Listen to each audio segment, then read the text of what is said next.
একটা শক্ত চোখ, কঠিন গলা আর ভেতরে লুকিয়ে থাকা অদ্ভুত কমলতা। ছোট পর্দায় কুসুমের ইন্দ্রাণী গাঙ্গুলিকে দেখলে অনেকেই ভাবেন কি ভীষণ রাফ অ্যান্ড টাফ না মানুষটা, কিন্তু বাস্তবে অঞ্জনা বসু ঠিক ততটাই মানবিক যতটাই সাহসী।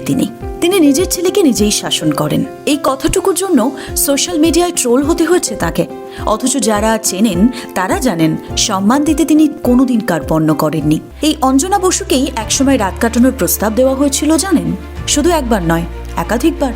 এক নতুন ধারাবাহিকের কাজ প্রায় পাকা, হঠাৎ এক্সিকিউটিভ প্রযোজকের ফোন, সাফ কথা, আমার সঙ্গে রাত না কাটালে তুমি এই কাজ পাবে না। অঞ্জনা চুপ করে থাকেননি, শান্ত গলায় শুধু বলেছিলেন, আমি এটা করতে পারবো না, দরকার হলে কাজ ছেড়ে দেব। সেই রাতটা কিন্তু সহজ ছিল না। ফোন রাখার পর গোটা রাত ছেলেকে জড়িয়ে ধরে কেঁদেছিলেন তিনি।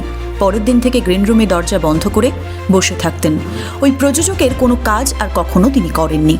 পরে বুঝিয়ে দিয়েছিলেন রাত না কাটিয়েও টলিউডে টিকে থাকা যায়। এমনকি এক বিজ্ঞাপনে দ্বিগুণ টাকা নিয়ে কাজ করে নিজের অবস্থান স্পষ্ট করে দিয়েছিলেন।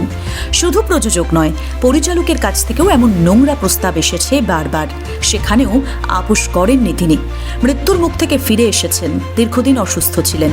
একসময় ঘোষণা করেছিলেন আর ছোট পর্দায় অভিনয় করবেন না, কিন্তু জীবন যেন অন্য গল্প লিখে রেখেছিল। আবার ব্যাক টু ব্যাক কাজ, ক্যারিয়ার শুরু মডেলিং দিয়ে। রবির আলো ধারাবাহিকে নজর কাড়া। 2005 সালে ছবিতে আত্মপ্রকাশ, নাম রাত 12:05। থাকেন যাদবপুরে। কলকাতা বিশ্ববিদ্যালয় থেকে স্নাতক 1993 সালে। ছোটবেলা থেকেই অভিনেত্রী হওয়ার স্বপ্ন ছিল। স্কুলে পড়ার সময় পত্রপত্রিকায় নায়িকাদের সাক্ষাৎকার পড়ে নিজেই প্রশ্ন বানাতেন, নিজেই উত্তর লিখতেন।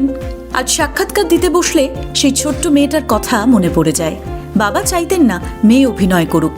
নাটকের দল থাকলেও অঞ্জনার অভিনয় ছিল নিষেধ।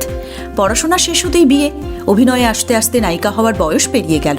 তবুও অভিনেত্রী হিসেবে নিজের জায়গাটা বানিয়ে নিলেন। মুম্বাই যেতে পারতেন, কিন্তু তখন ছেলে ক্লাস 5-6-এ। অঞ্জনা অভিনেত্রীর আগে একজন মা, ছেলের জন্য অনেক স্বপ্ন ছেড়েছেন। তবুও কোনো আফসোস নেই। আজ তিনি বলেন, যা পেয়েছি সেটা অনেক, আর একটাই স্বপ্ন, ছেলে যেন ভালো মানুষ হয়, নিজের পায়ে দাঁড়ায়। এটাই তো অঞ্জনা বসু। আচ্ছা বলুন তো, কুসুমের ইন্দ্রাণী গাঙ্গুলি হিসেবে আপনাদের কেমন লাগে তাকে? ইন্দ্রাণী গাঙ্গুলিকে 10-এ কত দেবেন অভিনয়ে? জানিয়ে ফেলুন কমেন্ট বক্সে।